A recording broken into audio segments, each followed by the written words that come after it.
Queen Liz humbly welcomes you to the Architecture of Betrayal, a story of family betrayal and deception. Before we dive into this powerful story of betrayal and vindication, please make sure to watch until the very end. If you find value in this story, hit the like button, leave a comment, and help us hype this video. It costs you nothing, but it truly helps push this message and support the growth of this channel. Now let's begin. The Architecture of Betrayal. The house on the ridge did not feel like a home. It felt like a statement of accounts rendered in stone and clear glass. David Miller had built his reputation on the uncompromising precision of his millwork, the kind that required a half-inch reveal and wood aged in climate-controlled warehouses until the moisture content was exactly 6%. Every joint in the 6,000-square-foot structure was tight enough to lock out the weather, yet the air inside remained permanently thin, smelling faintly of expensive cedar and the sharp industrial tang of fresh lacquer. For 13 years, Elena had watched him move through their lives with a level and a ledger, treating every domestic friction as a minor settling variance that could be corrected with a longer screw or a heavier hinge. He was a provider who translated affection into square footage, leaving her to navigate the vast, echo-heavy spaces of the North Wing alone, while the kids were managed by a strict grid of soccer practices and enrichment camps. The silence between them had grown architectural long before the first wire transfer was ever executed. It was a cold, premium sort of isolation that existed behind custom cabinetry and triple-paned insulation. An environment so perfectly engineered to look successful that any actual human messiness felt like a structural defect. The kitchen smelled of premium lacquer and dust. David stood by the island, oiling the raw edges of a custom walnut countertop. He ran his calloused thumb along the wood, checking the level. For 13 years, this was his language: weight, balance, and material provision. He was the load-bearing foundation of the family, anchoring them in tangible security. Elena stood by the window, her silk dress caught in the glare of the track lighting. She was the aesthetic surface, treating their home like an exhibit. She swirled a glass of Chardonnay, her eyes scanning the room with entitled dissatisfaction. "The kids are at soccer," she said, her voice dropping like a cold pane of glass into the silent room. "The house is too quiet, David." "I can take Saturday off," David said, setting his oilcloth down. He reached for her hand, offering practical devotion. "We'll go to Soho. Dinner at that Italian place?" Elena pulled her hand back, brushing a stray hair from her cheek. "I don't want Soho. I want to feel something." "You're a builder, David. You fix things. But I'm not a cabinet with a loose hinge. I'm working for us, Len. We built a life. We built a museum," she whispered, her gaze drifting toward her phone on the counter.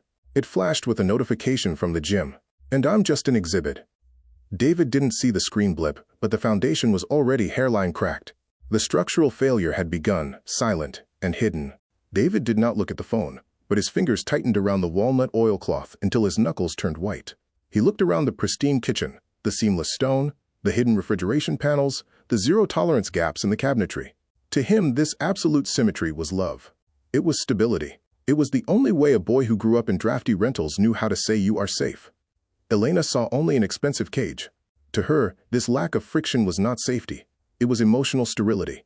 She craved the heat of chaos, the dangerous electricity of a manufactured crisis to prove she was still alive. She set her wine glass down on the stone with a sharp, intentional clack that sounded like stone hitting iron. "You think because the roof doesn't leak, the marriage works," she said, her voice rising to a brittle, theatrical pitch. "You're so busy reinforcing the walls, David, you don't even notice who is trapped inside them." "I notice you every day, Len," he said, his voice dropping into a low, gravelly register. He stepped closer, the smell of cedar dust moving with him, a physical weight in the immaculate room. "I built this entire place for you. Every single detail." "Exactly," she spat, her eyes flashing with a sudden, ugly thrill as she took a step back, intentionally widening the gap between them. "You built a house. You didn't build a life." Below the surface, the joists were already rotting. The pristine exterior held, but the structural failure was complete. David gripped the steering wheel of his truck, the leather burning hot under the 1:30 p.m. Sunday. It was her birthday. On the passenger seat, a velvet box sat beside a heavy bouquet of lilies. He practiced a smile in the rearview mirror, a calculated effort to bridge the widening gap between them. He unlocked the front door quietly, stepping onto the reclaimed pine floors. The house should have been empty, but a thumping rhythm vibrated through the drywall. It wasn't the television. It was heavy, pulsing bass from the master suite upstairs. David's heart struck his ribs like a hammer against steel. He took the stairs 2 at a time, the lilies slipping in his grip. He pushed the bedroom door open, and the world underwent an instant, violent decompression.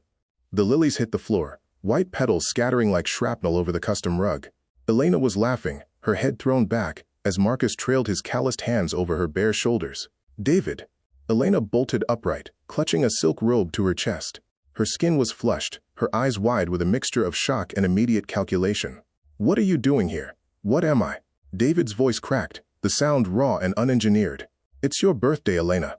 "In our bed? With him?" Marcus stood up from the mattress, entirely unfazed. He adjusted his workout shorts, a slow, arrogant smirk spreading across his face. He looked around the room, assessing David's worth in seconds. "Hey man, let's keep the energy positive here. This isn't what it looks like." "Get out," David said. "Sit down, David," Robert commanded. Elena's parents had arrived within the hour, transforming the custom kitchen into a self-appointed tribunal. Sylvia sat beside him, smoothing her tailored skirt with mechanical precision. "I'm not sitting," David snapped, his boots tracking crushed lily petals across the granite floor. His chest heaved. "I want them out of my house. Now." "It's Elena's house too," Sylvia said, her voice dripping with high society frost. "And she has something to say. Listen with an open heart." Elena leaned against the counter, her silk robe tied tight.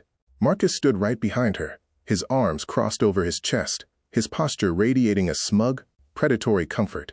He looked at David's home office down the hall like a man surveying new property. "I've been seeing Marcus for a year, David," Elena said, her tone smooth, rehearsed, and utterly devoid of shame. "He makes me happy. And honestly, if you loved me, you'd be happy that I'm happy. I want him to move into the guest suite." David stared at her, the air leaving his lungs. The structure of his reality was undergoing a catastrophic load imbalance. "You want your lover in the guest room, 10 feet from our children's bedrooms?" "It's better than a messy divorce," Elena argued, leaning back into Marcus. "The kids keep their home. You keep your public reputation. We just expand the circle." "My parents agree. It's mature." She was shifting the entire psychological and moral weight of her betrayal onto his shoulders, demanding he bear the burden to keep her facade intact. Robert nodded in agreement, a silent enforcer of the family's social insurance policy. "It's insane," David countered, his voice trembling under the immense pressure. He looked at the guest wing door. The house was designed to withstand a Category 4 hurricane, but it was never engineered to hold this specific configuration of malice. The joists were buckling. The next morning, the kitchen was dead silent, but David's phone buzzed violently against the granite counter. He picked it up to find a text from Greg, his oldest friend. "Look, Dave, Elena called my wife last night," Greg said, his voice coming through the speaker like grease over a clean blade.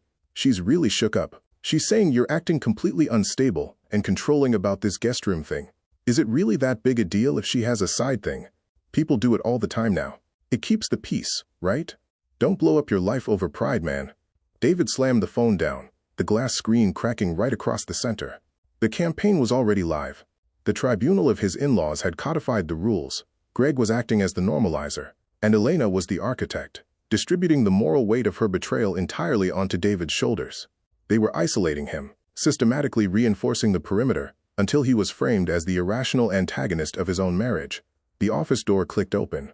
Elena walked in, her face a mask of cold, calculated serenity. She dropped a white paper from the local clinic directly onto his desk, over his architectural drafting prints.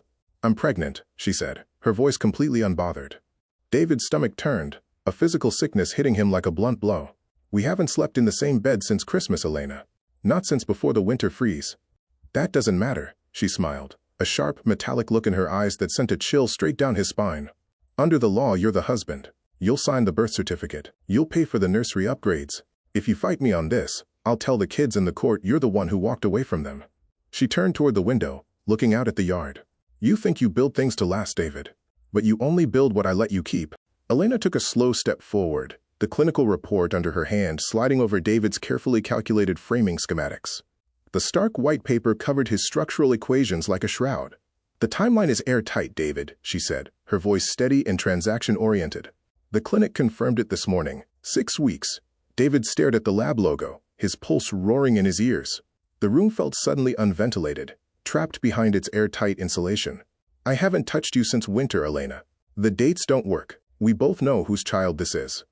"The law doesn't care about your calendar," she replied, her eyes narrowing into cold, predatory slits. A slow, precise smile touched her lips, a stark contrast to the panic vibrating through the room. "You are the legal husband. Marital presumption is absolute. You will sign the acknowledgement of paternity, or I'll tie your business up in family court until every contract you have defaults. David reached for the edge of his oak desk, his knuckles turning a bloodless white under the heavy weight of her calculation. He was a man who measured stress in pounds per square inch, and he could feel the psychological ceiling dropping to crush him. She wasn't just hiding an affair. She was engineering a long-term extraction grid, converting a fraudulent pregnancy into a lifetime of court-enforced financial maintenance. "You'd leverage a child to bleed me dry?" he whispered, his chest tightening. "I'm leveraging the system you built," Elena countered, leaning in until he could smell the sweet artificial notes of her perfume over the raw scent of drafting paper. "If you try to prove otherwise, I'll file for an emergency protective order. I'll change the locks on this house, and I'll tell Chloe and the boys that you abandoned us the second things got difficult. You'll lose your reputation, your business, and your kids." She tapped the lab report with a perfectly manicured nail. The sound was a sharp final click, the sound of a bear trap snapping shut on the foundation.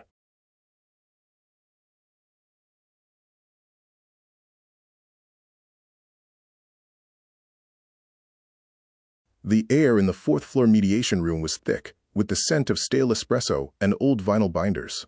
Elena sat across the table, her silk blouse a pristine cream color, her shoulders back with an attitude of absolute ownership. Behind her sat Marcus, leaning back in his chair with a smug, heavy-lidded stare that treated the legal proceeding like a victory lap. Elena's lawyer, a sharp-faced man named Vance, clicked open a heavy leather briefcase. The sound was like a latch dropping into place. "Let's be direct, Mr. Miller," Vance said, sliding a 3-page document across the mahogany table. "My client is prepared to settle this morning, provided you agree to a total transfer of the marital residence on the Ridge, 50% equity in David Miller Construction, and uncapped monthly child support for the 3 minors, plus the incoming infant." David felt the psychological pressure hit him like a collapsing joist. The demand was a total structural demolition. They weren't just asking for a division of property. They were attempting to flatten his life, strip the roof from his head, and force him to underwrite his own betrayal. He looked at Elena. Her expression was completely smooth, a cold, aesthetic veneer that refused to acknowledge the wreckage she was causing. "You want the house?" David's voice was low, vibrating with a dangerous, compressed energy. "And half the company? The business feeds our children, Elena." "It will feed all my children, David," Elena countered smoothly, her eyes locking onto his with entitled dissatisfaction.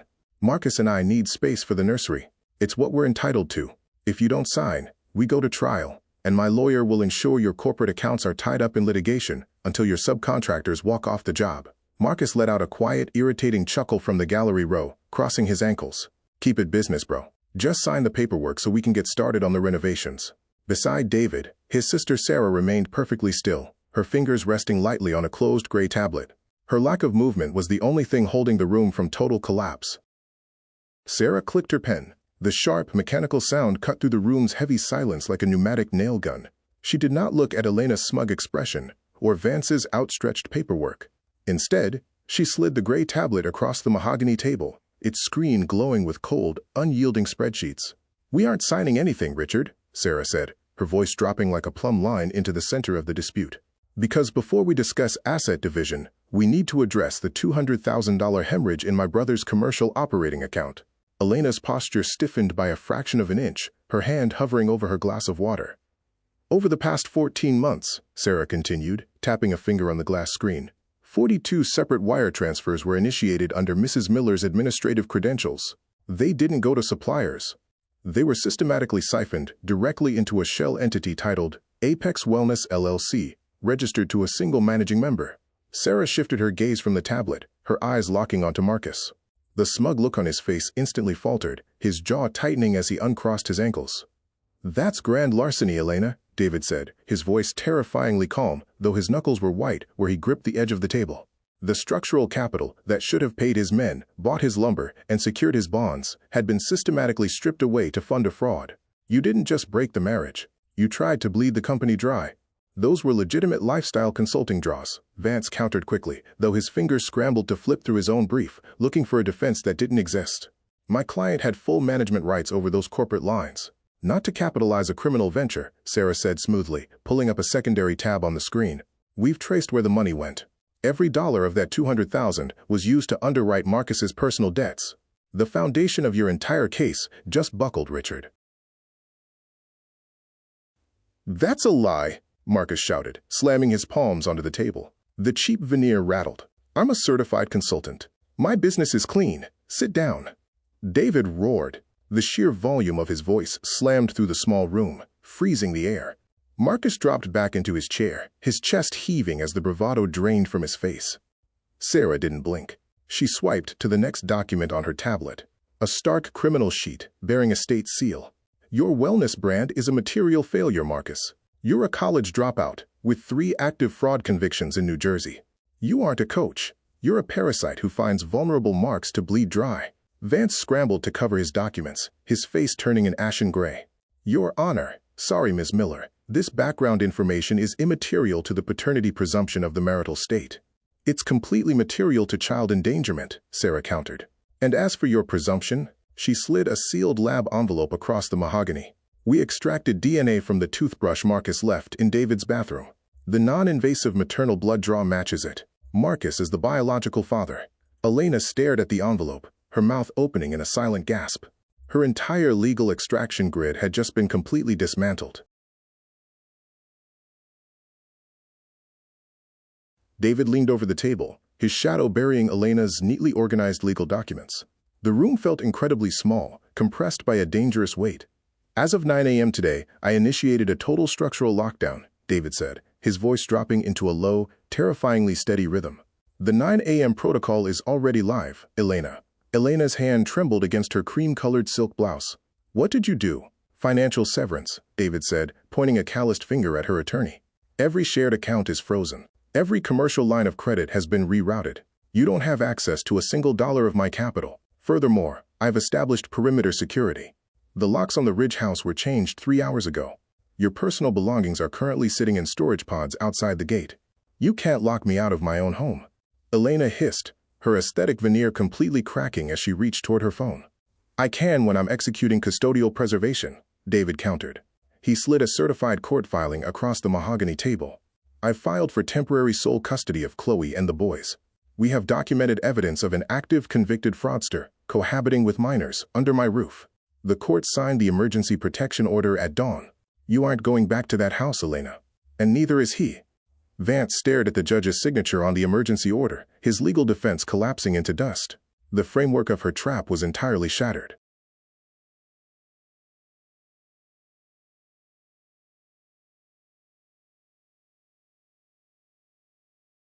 Elena's phone slipped from her fingers, clattering violently against the mahogany table. The screen lit up with a generic notification, its bright glow exposing the gray lines of panic setting into her face. Across the table, Vance frantically gathered his loose briefs, his hands shaking so badly a stack of deposition transcripts drifted to the carpet like heavy snow. "This is an ambush," Vance muttered, his voice losing all its courtroom boom as he looked up at the ceiling, already calculating the professional fallout. "Elena, we need to vacate this session immediately." "No." Elena lunged forward, her manicured nails digging into the wood as she stared into David's unblinking eyes. The pristine, untouchable exhibit was gone. Her hair had fallen loose, framing a face twisted by sudden terror. "David, you can't do this to the kids. You can't let them see those storage pods. What will the neighbors think?" "The neighbors are already watching," David said, his voice dropping an octave, completely empty of the anger she used to manipulate. He stood up slowly, a solid pillar of stone in a room full of collapsing paper. "And the kids aren't at the house. Sarah has them." Marcus bolted from his chair in the gallery, his face flushing deep crimson. "You think you're a big man, Miller? You think a piece of paper stops me?" He took a step toward the table, his fists clenching, but his eyes darted nervously toward the heavy exit doors. "Try it," David whispered. The silence that followed was heavy with a new, dark friction. A storm was coming, and Marcus's brittle confidence was already showing its first deep fractures.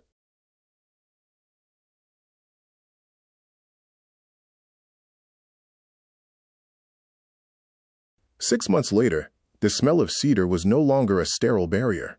It was the warm, breathing skin of a new workshop. David stood by the high-efficiency glass wall, running a level across a raw hemlock beam. Beside him, Maya double-checked the structural insulation matrices on her tablet, her pen tapping a rhythmic, reassuring beat. There were no calculations of vanity here, no exhibits designed to hide a rot. Every joint was exposed, transparent, and built on a sturdy foundation of absolute authenticity. "The wind ratings for the North Truss are locked in," Maya said, looking up with a bright, clean smile that reached her eyes. "We're completely solid, David." "Perfect," he said, reaching out to touch her hand. This time, his rough palm met an answering grip, steady, unyielding, and real. Outside, his eldest daughter's laughter echoed across the grass as she tested the level on a solar playhouse. The structure was straight, the frame was true. The long, artificial winter was over, but the final ledger was still open across town. The radiator in the cramped kitchen clanked in a violent, uneven rhythm. Elena stared into her lukewarm coffee, the stench of stale cigarette smoke from the hallway leaking through the unsealed doorframe. Her knuckles were raw from washing formula bottles in the shallow sink. "Marcus, we need rent money," she said, her voice hollowed out by exhaustion. "The 5-day eviction notice is already posted on the door." Marcus didn't look up from the vinyl sofa, his eyes glued to his phone screen as he scrolled through old photos of his luxury sports car. "With what money, Elena?" "The bank account is flat. I told you, I'm an idea man. I'm an executive.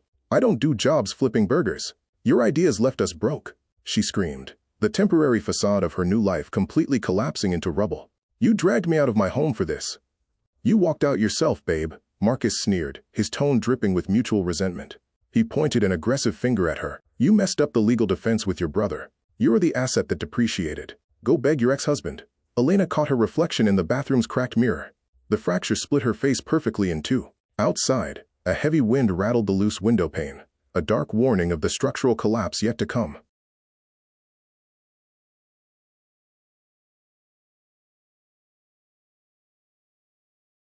The legal ledger was finally balanced, leaving two completely separate architectures behind. In the sunlit cedar workshop on the ridge, David watched Maya trace out the final structural loads for their new project, her movement confident and real. Chloe's laughter drifted in from the green yard, a clear sound carrying no hidden fractures. Through decisive, uncompromising action, David had secured his family's foundation, trading an engineered exhibit for an authentic partnership. Across the county line, the final yield analysis was calculated in different metrics. Elena sat on the edge of her unmade bed, listening to the newborn's high, piercing wail echo against the peeling wallpaper of the cramped apartment. Marcus stood by the window, his fingers nervously twitching against the red eviction notice, his mouth twisted in a silent curse as a squad car slowed down on the street below. Her calculated fraud had yielded nothing but absolute isolation. She had traded a palace of silence for a prison of lies, and the rent was now due. The red and blue roof lights of the squad car sliced through the greasy slats of the window blinds, painting Marcus's face in rhythmic, mechanical bars. The newborn's wail spiked to a jagged, breathless screech. "They're curbing the car," Marcus hissed, his voice dropping into a panicked, frantic whisper. He backed away from the glass, his heels catching the edge of a plastic infant tub. He scrambled toward the laminate counter, shoving the glossy New Horizon wellness brochures into a trash bag. "Elena, get the kids' paperwork. We're leaving through the alley fire escape. Now." Elena didn't move from the mattress. The springs groaned under her weight, a cheap, metallic protest. She stared at the red eviction notice resting on her knees, her thumb tracing the bold, unyielding print of the court order. "I'm not running, Marcus," she said, her voice dropping into a flat, terrifyingly level register. Marcus spun around, the trash bag rustling loudly in the small room. His eyes were wide, the frantic adrenaline of an exposed predator breaking through his arrogant facade. "Are you stupid? If they link those banking codes from the country club ladies to my phone, my probation is completely blown." "Get up." Heavy, deliberate footsteps began to ascend the uncarpeted wooden stairs in the hallway, each step vibrating through the thin floorboards. It was the exact sound of a structural failure approaching. Elena looked past him toward the locked bathroom door, where her hidden affidavit sat. "The rent is due," she whispered, her gaze locking onto his as a sharp, official knock rattled the apartment door.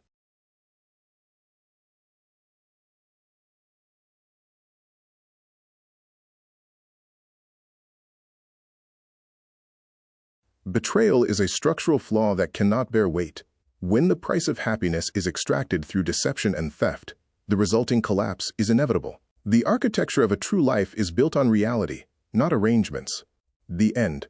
If you liked this video and would like more content like this, please like, comment, and hype this and other Queen Liz videos. Also subscribe to the YouTube channel, it is free for you, and Queen Liz would be ever so grateful.